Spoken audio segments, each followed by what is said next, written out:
হ্যাঁ জল, কেমন করে মেঘ হয়ে ভেসে আছো তুমি, বাতাসের সাথে আছো তুমি, কেমন প্রীতি। তুমি মেঘদূত, তুমি কালো মেঘ, বৃষ্টিবিন্দু হয়ে এসো, ঝরে গেলে তুমি নিশানা হারিয়ে ফেলো। ওহ মেঘবিন্দু, বিশাল সাগর তোমার মাঝে সাঁতার কাটে, বিশাল তোমার পরিধি, কিভাবে তুমি পারো বিন্দু জলকণার গভীরে নিরাপদ হতে।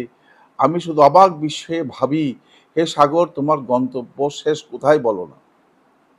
হে বৃষ্টিকণা, তুমি সাগরের মাঝে গড়াগড়ি খাও, জড়াজড়ি করে ধরো, বিন্দুর মাঝে সিন্ধু কিভাবে সাঁতরায়, বুঝে প্রেমিক সাগর আর খোদে বৃষ্টিকণা তোমার মাঝে যে সাঁতার কাটেনি, সে জানে না বিন্দুর বিশাল সাগরটি কিভাবে উপচে ওঠে। হে শীতল জলকণা, তোমার বিন্দু প্রেমের সাগর যে দেখে নাই, তাকে বলো সে যেন দুনিয়া ত্যাগী দরবেশের কাছে যায়। সে যদি যেতে যেতে একটি প্রেমের সাগর দেখে, সাগরকে সে যেন দরবেশের কথা বলে।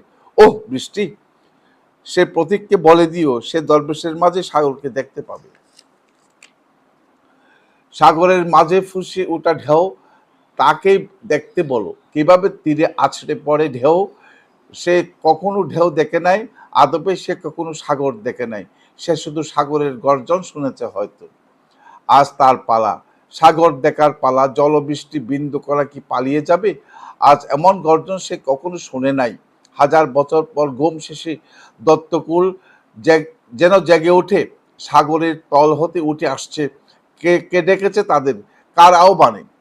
কোথায় পালাবে তুমি এমন ভয়ের মাঝে তুমি আর দরবেশ?